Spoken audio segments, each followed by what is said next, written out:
قرآن کریم میں اللہ جل مجدہ ارشاد فرماتا ہے وَمَن يُطِعِ اللَّهَ وَرَسُولَهُ فَقَدْ فَازَ فَوْزًا عَظِيمًا۔ جس نے اللہ و رسول کی فرما برداری کی، اللہ و رسول کے حکم پر جس نے زندگی گزاری، فَقَدْ فَازَ فَوْزًا عَظِيمًا، وہ بہت کامیاب انسان ہو گیا۔ یہ قرآن کہتا ہے، اور قرآن کا پہلا سبق کیا ہے؟ لا ریب فیہ۔ اس کو پڑھو اور اس کو مانو تو تذبذب اور تردد اور کنفیوژن کا شکار ہو کر کے مت پڑھو۔ لا ریب فیہ، اس میں کوئی شبہ نہیں ہے، اس کے فرمان کو کوئی چیلنج نہیں کر سکتا، اور قیامت تک کوئی اسے غلط ثابت نہیں کر سکتا۔ لا ریب فیہ، اس میں کوئی شبہ اور کوئی شک کی گنجائش نہیں۔ یہ پہلا سبق قرآن اپنے پڑھنے والے کو دے رہا ہے۔ اس لیے اگر آپ صاحب ایمان ہیں تو آپ کو اس پر یقین رکھنا ہوگا کہ قرآن جو فرمائے ہمارے حق میں وہی بہتر ہے۔ قرآن جس کو کامیاب کہے وہی کامیاب ہے، اور قرآن جس کو ناکام کہے حقیقت میں وہی ناکام ہے۔ قرآن فرماتا ہے انما المؤمنون الذین آمنوا باللہ ورسولہ ثم لم یرتابوا۔ مومن تو وہی ہے کہ جب اللہ و رسول پر وہ ایمان لے آئے وہ صاحب ایمان ہو گئے، ثم لم یرتابوا، پھر انہیں شک و شبہ نہیں ہوتا ہے۔ وہ شک و شبہ کی منزل سے دور ہو کر یقین کی منزل پر آ جاتے ہیں، اور وہ اللہ و رسول کے کسی حکم میں تردد نہیں کرتے ہیں۔ قرآن فرما چکا کامیاب وہ ہے جس نے اللہ و رسول کی اطاعت کی، عزت والا وہ ہے جس نے اللہ و رسول کے فرمان پر عمل کیا، طاقت و حشمت والا وہ ہے جس نے اللہ و رسول کے حکم کے مطابق اپنی زندگی گزاری۔ تو آپ 1400 سال میں دیکھ لیجئے یہ سچائی آپ کی نگاہوں کے سامنے آ جائے گی۔ بہت شاندار خطاب آپ نے کھنگرنج انداز میں سنا ہے۔ تھوڑی دیر کے لیے آپ تصور کی دنیا میں مکے میں چلے جائیے۔ اس وقت لوگ مکہ شریف پہنچ رہے ہیں، مدینہ طیبہ بھی حاضری دے رہے ہیں۔ آپ تھوڑی دیر کے لیے اپنے آپ کو مکہ مکرمہ کو تصور میں لے آئے۔ وہی سرزمین ہے مکے کی جہاں کا سب سے بڑا سردار، سب سے بڑا اثر و رسوخ والا، سب سے زیادہ طاقت والا، سب سے زیادہ روب و دبدبے والا، جسے ابو جہل کہا جاتا ہے، ہمت نہیں ہوتی تھی کسی کی اس کے سامنے بات کرنے کی۔ وہ جو کہہ دیتا اس کی قوم کو ماننا پڑتا۔ اس کی قوم کے لوگ اس کو ابو الحکم کہتے تھے۔ یہ حکمتوں کا باپ ہے، حکمتوں والا، بڑے سے بڑے مسائل وہ معمولی سے وقت میں حل کر دیتا تھا۔ اس کا اثر و رسوخ مکے میں بہت زیادہ تھا۔ وہ عربی تھا، ایک عظمت اس کو یہ حاصل تھی۔ عربی ہونے کے ساتھ ساتھ وہ علاقہ جو عرب میں مخصوص ہے حجاز کے نام سے، جس کو برتری حاصل ہے پورے علاقے پر، وہ حجازی تھا۔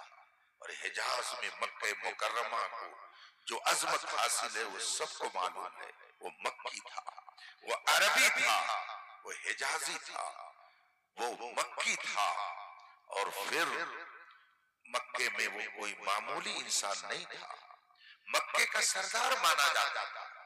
کوئی وہ قلاش اور فقیر و محتاج نہیں تھا، وہ پیسے والا تھا، زمین جائیداد والا تھا، اس کے پاس اثر و رسوخ تھا، اس کے پاس بہت سارے افراد تھے، اس کے پاس افرادی قوت تھی، اس کے پیچھے چلنے والوں کی ایک اچھی خاصی تعداد تھی۔ وہ جو کہہ دیتا کوئی اس کا انکار نہیں کر پاتا۔ ایسے روب و دبدبے کے ساتھ وہ رہتا تھا، لیکن مصطفیٰ کا نہیں ہوا۔ تو ذلیل و خوار ہو گیا، مصطفیٰ کا نہیں ہوا تو نیست و نابود ہو گیا۔ میں جب پہلی مرتبہ مکہ مکرمہ حاضر ہوا، میں نے مولد النبی صلی اللہ علیہ وسلم کی زیارت کی۔ جائے ولادت کی زیارت کے بعد میرے ذہن میں بات آئی کہ لاؤ ذرا لوگوں سے پتہ لگائیں ابو جہل کا گھر کدھر ہے، ابو جہل کا مکان کدھر ہے۔ اس نے مکے میں بہت آتنک پھیلا رکھا تھا، اپنی غنڈہ گردی اور اپنی بے حیائی اور ظلم و ستم کی بدولت وہ سب میں بہت مشہور تھا۔ ذرا پتہ لگایا جائے اس کا گھر کدھر ہے۔ میں نے ایک عربی سے پوچھا این دارو ابی جہل، ابو جہل کا مکان کدھر ہے؟ اس نے کہا لا ادری، میں نہیں جانتا۔ دوسرے سے میں نے پوچھا، اس نے بھی یہی بتایا میں نہیں جانتا۔ اس نے بھی یہی کہا میں نہیں جانتا۔ ایک بوڑھے سے میں نے پوچھا کہ ابو جہل کا مکان کدھر ہے؟ اس نے بتایا تحقیق کے ساتھ تو میں نہیں کہہ سکتا ہوں کہ کہاں ہے، لیکن لوگ یہ بتاتے ہیں یہ جو بیت الخلا بنے ہوئے ہیں اسی جگہ ابو جہل کا مکان تھا۔ میں سوچنے لگا وہ مکہ یہی ہے، ابو جہل اسی جگہ رہتا تھا، لیکن آج اس کا نام و نشان کہیں نہیں دکھ رہا ہے، اور اسی سرزمین پر رسول پاک کے بلال ستائے جاتے تھے، ان کو اذیت پہنچائی جاتی تھی، ان کو طرح طرح سے ستایا جاتا تھا۔ لیکن اگر کوئی مسجد حرام میں داخل ہونا چاہے تو اگر کسی دروازے پر باب ابو بکر ملے گا، کسی دروازے پر اگر باب عمر ملے گا تو ایک گیٹ پر باب بلال بھی نظر آئے گا۔ اس کا مطلب یہ ہوا کہ حرم پاک میں اگر کسی کو داخلہ لینا ہے تو نبی کے اس غلام کا جلوہ اپنے ماتھے کی آنکھوں سے ضرور دیکھنا ہے، اور پھر اگر مکے سے آپ مدینے جائیے اور جنت البقیع کی طرف شہر جو بنا ہوا ہے آپ وہاں بیٹھیے اور ادھر سے مسجد نبوی میں انٹری کیجئے تو سامنے باب بلال نظر آئے گا۔ مکے کی مسجد میں بھی بلال کا جلوہ ہے، مدینے کی مسجد میں بھی بلال کا جلوہ ہے، اور جو مکے کا سردار تھا اس کے گھر پر بیت الخلا بنا ہوا ہے۔ اس سے معلوم یہ ہوا کہ محمد سے وفا نے تو ہم تیرے ہیں، یہ جہاں جی رہے گا اسے سبق لینا چاہیے۔ دولت کیا چیز ہے، اقتدار کیا چیز ہے؟ نہ جانے کتنے اقتدار کے نشے والے موت کے گھاٹ اتر گئے، نہ گورے سکندر ہے نہ قبر دارا، مٹے نامیوں کے نشان کیسے کیسے، جن کے محلوں میں ہزاروں رنگ کے فانوس تھے، جھاڑ ان کی قبر میں ہے اور نشان کچھ بھی نہیں۔ 4 دن کی چاندنی ہے پھر اندھیری رات ہے، یہ تیرا حسن و شباب ہے نوجوان کچھ بھی نہیں۔ کامیاب وہ نہیں ہے جو دولت جمع کر لے، کامیاب وہ نہیں ہے جو اقتدار کی کرسی پر براجمان ہو جائے، کامیاب وہ نہیں ہے جو پراپرٹی بے شمار بنا لے۔ قرآن کہتا ہے کامیاب تو وہ ہے جس نے اپنی زندگی کو اللہ و رسول کے حکم کے مطابق۔ اور یاد رکھیے اسلام کے جتنے احکام ہیں اس میں خدا کا کوئی فائدہ نہیں، خدا کا کوئی فائدہ نہیں۔ اگر پوری دنیا خدا کے وجود کا انکار کر دے کیا وہ خدا نہیں رہ جائے گا؟ کیا اس کی خدائی ختم ہو جائے گی؟ کیا وہ کبریائی والا نہیں رہ جائے گا؟ پوری دنیا اگر اس کو خدا ماننے سے انکار کر دے پھر بھی وہ خدا ہے اور خدا رہے گا، اور اگر پوری دنیا اس کی فرما برداری کرنے لگے، اس کی عبادت کرنے لگے تو کیا اس کی عزت میں اضافہ کر دیں گے؟ کیا اس کی عزت بڑھ جائے گی؟ ہرگز نہیں۔ اس کا مطلب ہے کوئی اسے مانے تب بھی اس کا فائدہ نہیں، اور نہ مانے تب بھی اس کا کوئی نقصان نہیں۔ اس کا مطلب ہے کہ اس کو ماننے سے اس کو نفع نہیں پہنچانا ہے، خود کو نفع پہنچانا ہے۔ اسی لیے قرآن نے ارشاد فرمایا لا تمنوا علی اسلامکم، اے میرے محبوب آپ اعلان کر دو کہ اگر تم مسلمان ہو تو اپنے مسلمان ہونے کی وجہ سے مجھ پر احسان مت جتاؤ کہ میں مسلمان ہوں۔ آج بہت سارے لوگ کہتے ہیں مولانا صاحب اگر آپ نکاح نہیں پڑھائیں گے تو ہم ادھر چلے جائیں گے، اگر آپ نماز جنازہ نہیں پڑھائیں گے تو ہم ادھر چلے جائیں گے۔ ارے ادھر جاؤ چاہے جہنم میں جاؤ، اس سے مفتی شہزاد کا کیا بگڑے گا اور ہمارا کیا بگڑے گا؟ ہر شخص اپنے اعمال کا جواب دہ ہے۔ کوئی اگر سنی ہے تو یہ بس سمجھے کہ وہ اعلیٰ حضرت پر احسان کر رہا ہے، کوئی اگر سنی ہے تو وہ یہ نہ سمجھے کہ ہم سنی علماء پر احسان کر رہے ہیں۔ یہ خدا کا احسان ہے کہ اس نے آپ کو اہل سنت میں بات قرآن کہتا ہے لا تمنوا علی اسلامکم، اپنے مسلمان ہونے کا مجھ پر احسان مت جتاؤ، بل اللہ یمن علیکم ان ہداکم للایمان، یہ خدا کا احسان ہے کہ اس نے تمہیں ایمان کی دولت عطا فرمائی ہے۔ یہ ہمارا احسان نہیں ہے کہ ہم کلمہ پڑھتے ہیں، یہ نبی کا احسان ہے کہ اللہ نے ان کے وسیلے سے ہمیں کلمے کی توفیق عطا فرمائی ہے۔ آپ اگر داڑھی رکھتے ہیں تو اس میں نبی کا آپ کا نبی کے اوپر کوئی احسان نہیں ہے۔ آپ اگر کرتا پیجامہ پہنتے ہیں تو یہ مت سوچیے کہ ہم اسلام پر احسان کر رہے ہیں۔ اسلام کے جتنے احکام ہیں خدا کا اس میں کوئی نفع نہیں ہے، بندے ہی کا نفع ہے۔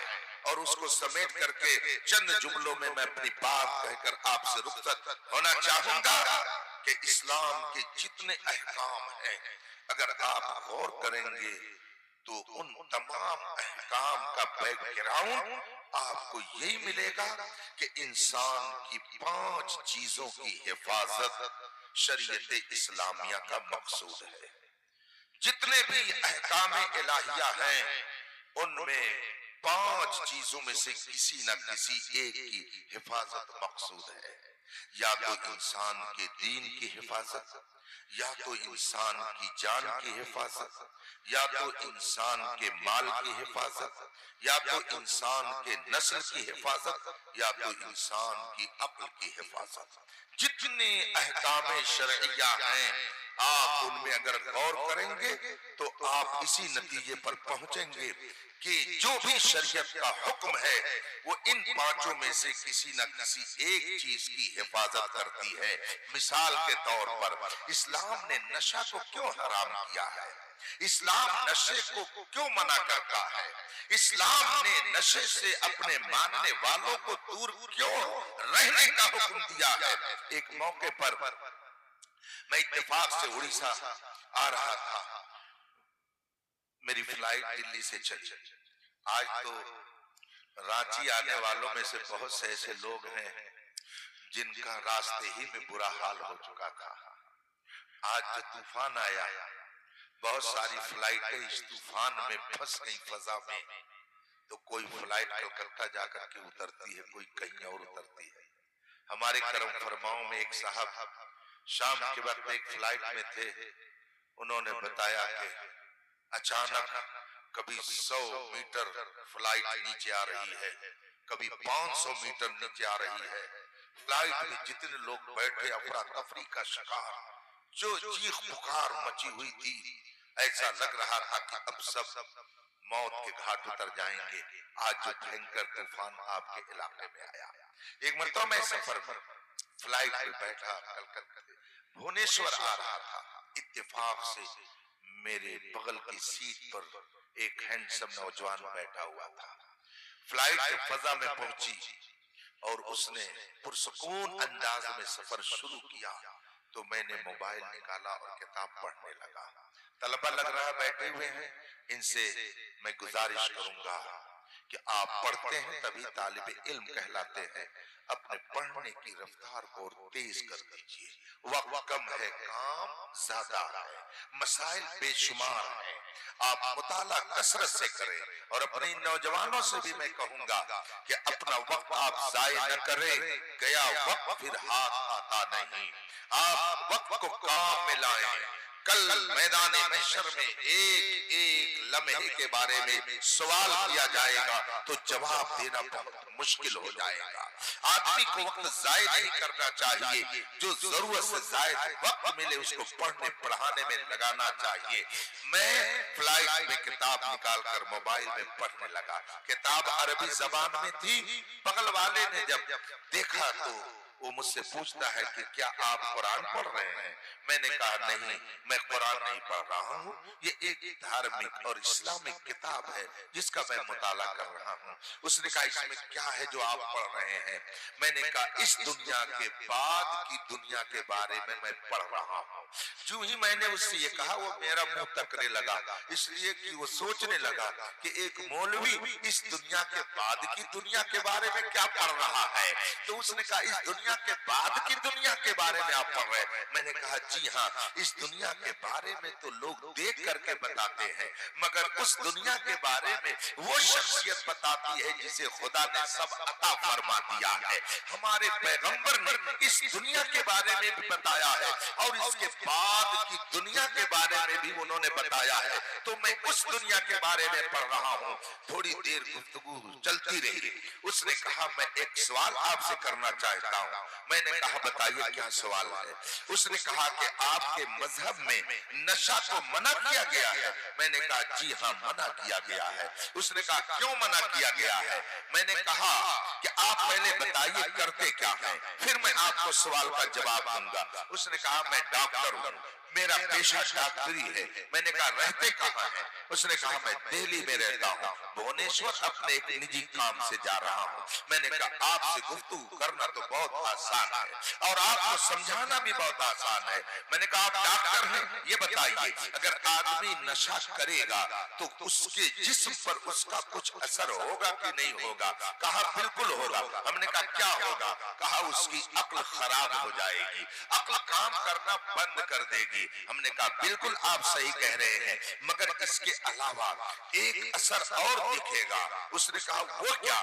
میں نے کہا اس کے حسن میں کمی آ جائے گی، چہرہ بد رونق ہو جائے گا، قوت دفاع اس کی ختم ہو جائے گی، ڈیفنس انرجی ایک دن برباد ہو جائے گی۔ یہ سارے نقصانات ہیں کہ نہیں ہیں؟ اس نے کہا بالکل ہے۔ میں نے کہا اس کو آپ ایک دوسرے انداز میں سمجھ لیجئے کہ اگر آپ نے دہلی میں ایک خوبصورت مکان بنایا، بہترین بنگلہ آپ نے سجایا، ٹینٹ پینٹ کر کے اس کو مزین کر دیا آپ نے، اور سامنے آپ نے ایک دیوار پر لکھ دیا یہاں اسکریچ لگانا منع ہے، کوئی پوسٹر لگانا منع ہے، کالا پوتنا منع ہے۔ اب بتائیے اگر کوئی وہاں کالا پوتے گا، کوئی اس پر اسکریچ لگائے گا تو آپ کو خراب لگے گا کہ نہیں لگے گا؟ اس نے کہا بالکل خراب لگے گا۔ میں نے کہا کیوں خراب لگے گا؟ کہتا ہے کہ میں نے خوبصورت عمارت بنائی ہے، ٹینٹ پینٹ کر کے مزین کیا ہے، اگر کوئی خراب کرے گا تو مجھے بالکل خراب لگے گا۔ میں نے کہا بس ایسے ہی سمجھیے، جس مالک نے انسان کو ہینڈسم بنایا ہے، جس پروردگار نے انسان کو حسین و جمیل بنایا ہے، لقد کرمنا بنی آدم کا تاج جس کے سر پہ رکھا ہے، اللہ نے جسے حسن و جمال دے کر کے بھیجا ہے، لقد خلقنا الانسان فی احسن تقویم، جس کو بہترین جواب کے ساتھ بنایا ہے، سب سے خوبصورتی والا جسے بنایا ہے، وہ مالک کب چاہے گا کہ یہ میری حسین و جمیل مخلوق اپنے ہاتھوں سے میرے بنائے ہوئے حسن کو خراب کرے؟ جس طریقے سے آپ اس خوبصورت بلڈنگ کو خراب دیکھنا پسند نہیں کرتے ہیں، یوں ہی میرا خالق و مالک بھی اپنے بندوں کو اپنے ہاتھوں سے اپنے آپ کو خراب کرنا دیکھنا پسند نہیں کرتا ہے۔ اس نے کہا بالکل آپ صحیح کہہ رہے ہیں۔ میں نے کہا اس لیے نشہ حرام ہے۔ اس نے کہا آپ کی بات سمجھ میں آ گئی۔ میں یہ بتانا چاہتا ہوں اسلام نے نشہ کو حرام کیا، بتائیے اس میں خدا کا کیا فائدہ ہے، خدا کا کیا نفع ہے؟ اگر آپ نشہ کریں گے تو خدا کا نقصان کیا ہوگا؟ آپ نفع میں رہیں یا نقصان میں رہیں، اس کا تعلق آپ سے ہے۔ خدا نے فرما دیا یہ حرام ہے، آپ کریں گے اس کے مطابق عمل تو آپ کو نفع ملے گا، نہیں کریں گے دنیا میں بھی نقصان اٹھائیں گے اور آخرت میں بھی نقصان اٹھائیں گے۔ خدا کا کوئی نقصان نہیں ہے، نفع اور نقصان کا تعلق آپ سے ہے۔ یوں ہی آپ ذرا دیکھیں اسلام نے چوری کو حرام کیا، آخر کیوں چوری کو حرام قرار دیا؟ کیوں ڈکیتی کو اسلام نے حرام قرار دیا؟ کیوں غصب کو اسلام نے حرام قرار دیا؟ آپ اگر ان علماء سے جا کے پوچھیں گے تو یہ بتائیں گے اگر چوری کو اسلام حرام نہ کرتا تو جو چاہتا جس کا مال چاہتا لے کے چلا جاتا۔ انسانوں کے مال کی حفاظت کے لیے اللہ نے چوری کو ناجائز قرار دیا، انسان کے مال کی حفاظت کے لیے ڈکیتی اور غصب کو اسلام نے منع کیا ہے، اس لیے کہ اگر یہ چیزیں درست ہوں تو کسی کا مال محفوظ نہیں رہے گا۔ بتائیے آپ اگر چوری کریں گے تو اس میں خدا کا کیا نقصان ہے؟ آپ اگر چوری نہیں کریں گے تو اس میں خدا کا کیا فائدہ ہے؟ نفع نقصان آپ کا ہے، خدا کا نہ کوئی نقصان ہے نہ اس کا کوئی اس میں نفع ہے۔ اسی طریقے سے اسلام نے زنا کو حرام قرار دیا۔ کیوں زنا کو حرام قرار دیا؟ اس میں خدا کا کوئی نفع نہیں ہے۔ اگر زنا عام ہوگا حرامی بچوں کی تعداد بڑھ جائے گی، اگر زنا عام ہوگا بدماشوں کی تعداد دنیا میں بڑھ جائے گی اور نسلیں برباد ہو جائیں گی۔ زنا کو اسلام نے اس لیے حرام قرار دیا ہے تاکہ انسان کے نسلوں کی حفاظت ہوتی رہے، اس میں انسان کا فائدہ ہے، خدا کا کوئی فائدہ نہیں ہے۔ آج لوگ کہتے ہیں عورتوں کے ساتھ اسلام نے ظلم کیا ہے۔ کیا ظلم کیا بھائی؟ ان کو پردے میں رکھنے کا حکم دے دیا۔ خدا جب دین لیتا ہے تو عقلیں چھین لیتا ہے۔ آپ ہی جانتے ہیں کہ کسی درخت کو کپڑا نہیں پہنایا جاتا، کسی ہاتھی اور شیر کو کپڑا نہیں پہنایا جاتا، تو آپ بھی مت پہنیے، آپ بھی ایسے ہی ننگے گھومیے، پھر پتہ چل جائے گا کہ معاشرے میں آپ کی حیثیت کیا ہے۔ اور آپ دیکھ رہے ہیں کہ جو جس قدر اہم درجے پر ہوتا ہے اس کے لیے لباس ویسے ہی رکھے جاتے ہیں۔ ہائی کورٹ میں چلے جائیے، سپریم کورٹ میں چلے جائیے، وکیل اپنے گھر سے پینٹ شرٹ میں جائے گا، لیکن وہاں پینٹ شرٹ ہی میں نہیں رہے گا، بلکہ اس کو ایک اور اوپر سے کوٹ پہننی پڑے گی، اس کے اوپر سے ایک اور جبہ پہننا پڑے گا۔ یہ کیوں پہننا پڑتا ہے؟ تاکہ معلوم ہو جائے کہ یہ عام آدمی نہیں ہے، یہ ہائی کورٹ اور سپریم کورٹ کا جج ہے، ایک اہم منصب پر ہے، وہاں کا ایڈوکیٹ اور وکیل ہے، ایک پڑھا لکھا انسان ہے۔ آپ کو سمجھنا چاہیے کہ وہ تو پہلے ہی سے پینٹ شرٹ پہنے ہوئے تھا، یہ اوپر سے کوٹ کیوں پہنا دی گئی، اس کے اوپر سے جبہ کیوں ڈال دیا گیا؟ لوگوں کو بتانے کے لیے کہ یہ اہم آدمی نہیں ہے، یہ باعظمت انسان ہے، پوسٹ والا ہے، منصب والا ہے۔ بالکل ایسے ہی سمجھیے کہ اللہ نے عورتوں کے اوپر پردے کو لازم کر دیا تاکہ پتہ چل جائے یہ عام عورتیں نہیں ہیں، یہ کنیزِ فاطمہ ہیں اور مصطفیٰ کی شہزادیوں کی یہ خادمائیں ہیں، مصطفیٰ جان رحمت کی وفادار ہیں۔ دنیا دیکھ لے کہ یہ بے غیرت نہیں ہے بلکہ غیرت والے پیغمبر کی غیرت والی کنیز ہے۔ اب اگر کوئی عمل کرے گا تو اس کا نفع، نہیں عمل کرے گا تو اس کا نقصان۔ مولانا صاحب کا اس میں کیا فائدہ اور کیا نقصان ہے؟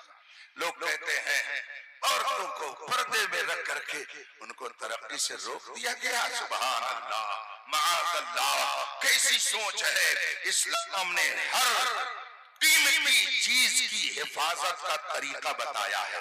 عقل قیمتی چیز ہے، اس کی حفاظت کے لیے شراب کو حرام قرار دے دیا۔ مال قیمتی چیز ہے، اس کی حفاظت کے لیے چوری اور ڈکیتی کو حرام قرار دے دیا۔ نسل انسانی ایک قیمتی چیز ہے، اس کی حفاظت کے لیے زنا کو حرام قرار دے دیا۔ اور معاشرے کی ایک قیمتی چیز ہے، اس لیے اس کے ننگے پن کو حرام قرار دیا اور اس کو پردے میں رکھ کر کے اس کی عزت کی حفاظت۔